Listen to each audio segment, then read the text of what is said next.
Doc Loves the Kids, a local Kitsap County nonprofit organization established in 2015, whose mission is to provide activities, programs, and community support for at-risk youth. They put the U in community. Doc Loves the Kids.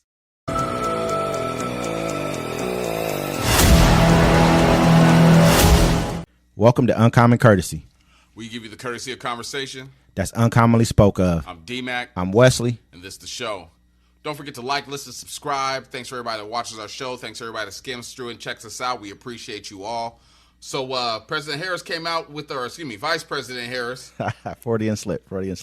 Yeah. She came out with a proposal today, man. It's, She came out with a couple things on there. You know what I'm saying? We're going to cover a couple of them and then try to compare. Harris has proposed a slew of economic policies. Here's a look at what's in them. Vice President Kamala Harris is out with a string of new economic proposals focused on food prices, taxes, housing, and medical costs that she says will empower the middle class. The plans constitute the first major policy proposals that Harris has released in the nearly 4 weeks since President Joe Biden bowed out of the race and endorsed as vice president. Okay, so it's really what it boils down to. Her first few proposals, what I'm looking at, one of the big ones was food prices. And I think that they've been having that's like one of their Achilles heels right now is the inflation and everything of that nature. And it was like we talked about it when Elon Musk had Trump on X, and Elon Musk said the most it just was crazy to me that he made this point, but he didn't realize the audacity for him to make the point. He was like, well, you know that inflation comes from government overspending. Who the fuck has spent more than the Republicans? Exactly. You know what I mean? Like, who overspent more than Donald Trump? Trump in 4 years drove up the national debt by $9 trillion. He came into office with a $17 trillion deficit. $17 trillion. Everybody's like, Obama ran it up like $8 trillion himself. He came into office with a $1.3 trillion debt. You know what I mean? The guy before him came in with a surplus.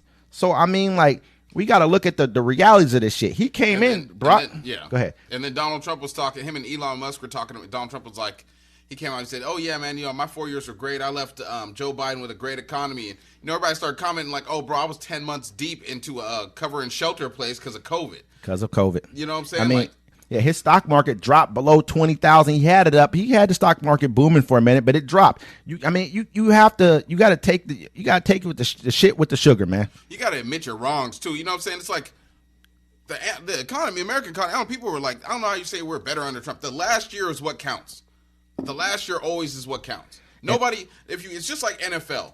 No one cares that you had an all-star or a Hall of Fame season. It's about the last interceptions you threw in the last game. Absolutely. What have you done for me lately? Like Janet Jackson said. But she came out. She's like, within her first 100 days in office, she's basically going to go and do like a federal price limits on food increases. Yeah, banning grocery and food price gouging. You know what I mean? And so, I mean, this is the thing we talked about with Elizabeth Warren already. She came out and said this. These are Democratic policies. This is what people don't really understand, man. Like, administrations, things take a while. Things took a while. Like it's like this person had on their wall. I went into a doctor's office and asked them to fix today in one day where it took me 10 years to accumulate, you know what I mean? Like whatever the sickness was that I had, I wanted him to fix it in one day. You know what I mean? That doesn't happen. So in this first administration, they had to dig us out of not only COVID, but also put our economy back on the right track, which they've done, and also make policies that are empowering the middle class. What I've seen from like what the Democrats have been doing is they're making like it's not a negative socialist agenda. It's a socialist agenda that's more of a populist kind of a socialist type of thing. Yeah. In like a manner of speaking, they're trying to create an environment for middle class and the poorer people to actually be able to live the way they used to live in the 50s. And also, you know what I'm saying, people always say, oh, life was good under Trump. No, life was better before COVID. Let's just put that right there. Everyone had plans. We had things that COVID hit in February.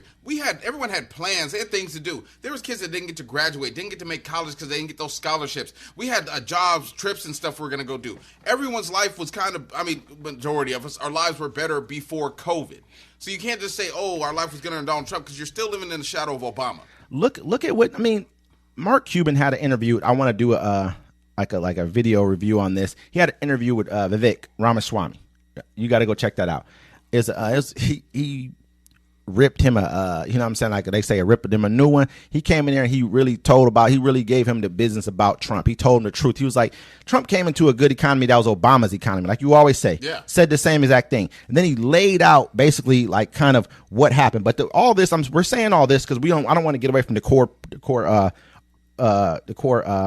He ripped away most of the stuff Obama did because he was upset that Obama did it, and you saw what happened. It threw our country into the gutter. Yeah, but the core the gutter, and we were in the sewer with the poop. The core news that we're talking about is like the fact of the matter is, like, the reason why food prices are where they're at right now is because of COVID. That happened. Then basically these grocery stores did not lower their prices. But like I said, the Democrats have been trying to put us into a situation to where they can now, if they can come in and we're given the green light to do price controls. Trump's going to come out and say, oh, they're doing, trying to do communist price controls. I think that's a bad argument for him to use. He just doesn't realize people are okay with that shit because they've been getting, we got 300% price increases on some items, man. $8. What'd you say? Butter. You feel me? Which was probably $2 and something before. I don't know. $2.99. I don't know either, but I bet you it was like probably $2.99. It was like $2.99. For a thing of butter. Now it's like $8. That's a hell of an increase, man. Yeah, that's a lot. And so you got to look at it. And so at the end of the day, I just feel like right now her administration. I really felt like I watched the speech today, and I'm paying attention to her. I always pay attention to people's energy and the way they move. And I know that she truly believes in what she's saying. It took a while for them to come out with their proposals. It took a while for them to even come out with an actual catchphrase. I think it's something like something forward. I can't keep moving forward or something like that. We're not going back. No, it's not that one. They changed it. It's like keep moving forward or moving us forward or something like that. Forward. Now. Probably forward. I saw Stephen King with the shirt on that said forward. Yeah, but Obama's was forward at one point in time. I think theirs is like changed.